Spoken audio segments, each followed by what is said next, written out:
Hi friends, my name is Claire and you've stumbled upon Porch Coffee, so please stick around.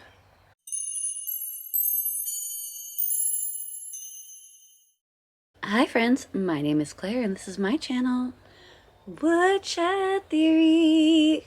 Here, I make content about what it is like to live as an adult on the autism spectrum and whatever else feels good to me. So if that sounds good to you, or if you're feeling particularly gracious today, and I hope that you are, please go ahead and click the subscribe button, ring the bell. I almost forgot to mention that I put out videos basically every week. Click the like, click the like. Friends, I'm so happy to see you. Even when I'm not having the best time, and I think about waking up on Sunday and having coffee with you, I get excited, you know? So thanks for that. If you're new here, I'm just an autistic lady, late diagnosed autistic lady, who has coffee with you once a week. If you're on the spectrum, you know that it's hard to have friends. So once a week we get together and we just chill and have some coffee together. So whether you're neurodivergent or neurotypical or whoever you are, you're welcome here. All are welcome. As long as you're respectful of everyone else and accepting of everyone else, you're probably welcome here, with obvious exceptions. How was your week, friends? If you notice, I didn't have to change my coffee number today for the first time. No coffee mugs were sold this week. It's okay. It's okay.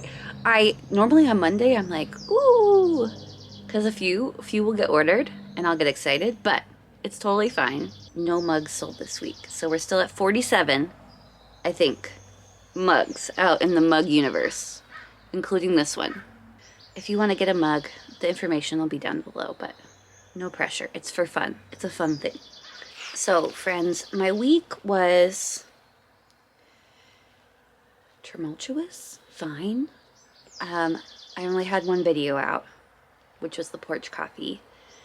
And I can't say that I got other videos worked on or done because I didn't. I was focused on other things in my life. And I was actually thinking about it before I came on here. They're just really personal things that I am not wanting or able to share. And you know what? I feel really good about that. So when I was undiagnosed and really suffering with OCD, with my OCD, I felt like I could never keep anything to myself. And it was really difficult for me because people don't really trust you when you can't keep anything inside of you, right? I always want to be honest. I have this sense of justice and very black and white thinking. So I would really struggle to hold in any information that was supposed to be private or a secret or anything like that. It was really hard for me. And I don't necessarily feel like that anymore. And that feels great. It actually feels kind of like a relief. And all the things that I go through or am going through, that feels really good. I can pick out a positive in it because I really used to struggle to have any relationships because I couldn't keep anything to myself. And a lot of relationships are built on trust and privacy, and I couldn't do that. So what I'm trying to say is that I feel really good that I can come on here and be like, yeah, I've got stuff going on, but it's not anyone's business. And I feel really good about that and settled about that and not like panicked or have anxiety about it. So if you are on the autism spectrum and you're watching, I'd love to know from you.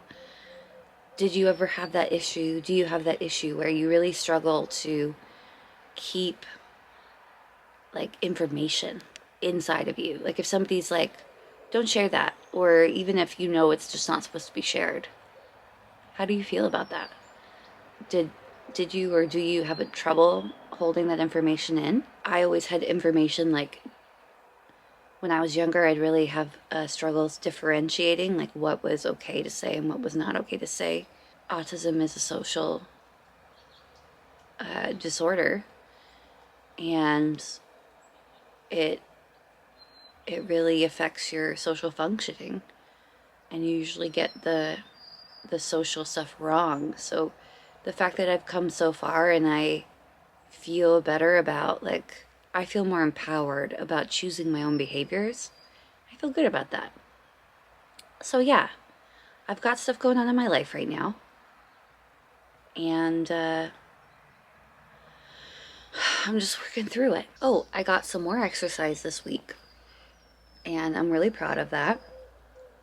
I even attempted to climb a hill this week. Did not get very far up the hill, but that's fine. I tried, and I even pushed myself further than I could.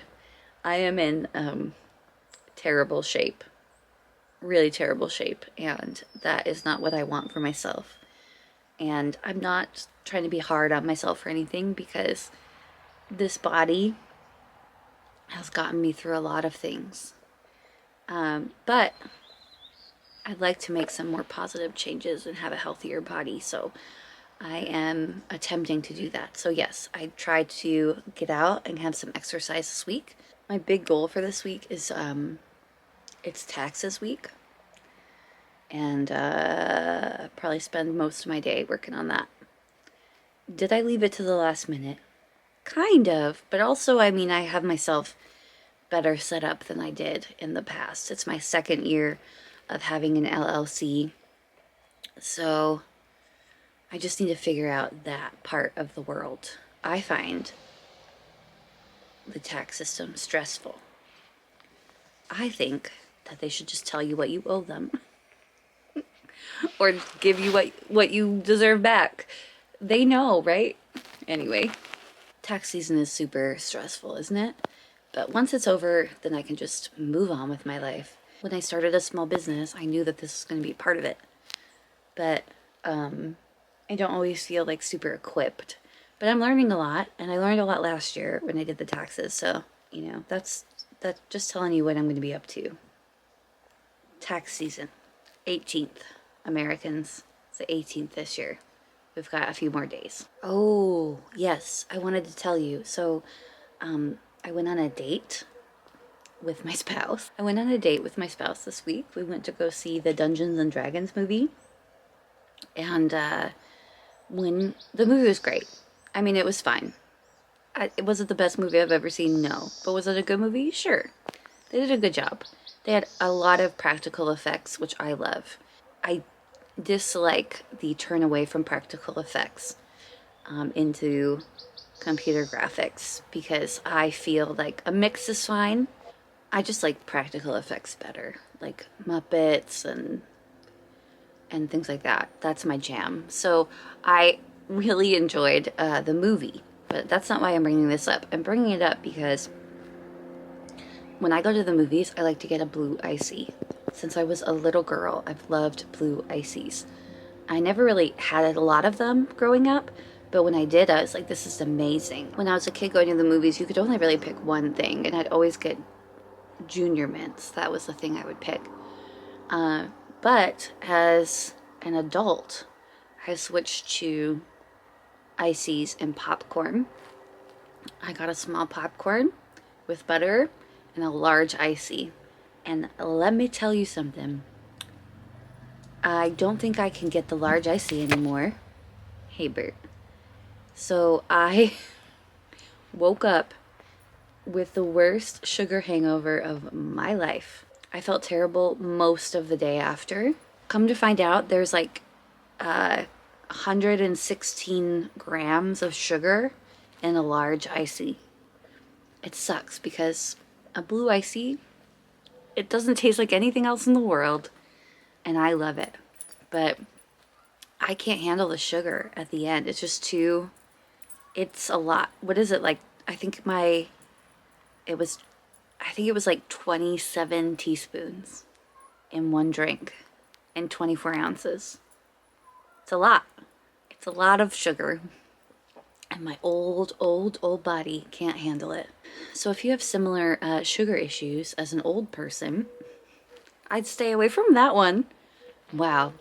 It was good though. It was so delicious. I wish I didn't know about how much sugar was in it, but I was telling my mom how I felt. She texted me how much sugar was in it, so now I know. Guys, I know I haven't talked about much today. I'm sorry.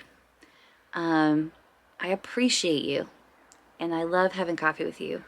Thanks for understanding, and thanks for making me feel empowered that I get to choose like what I talk about here. I get to choose what I say and who I am, and it feels very empowering. So I appreciate you, and I hope that you have a wonderful day, and hopefully this week there'll be more videos. I am feeling a lot better just working on me and myself, so I love you, and I will see you next week. Bye, guys.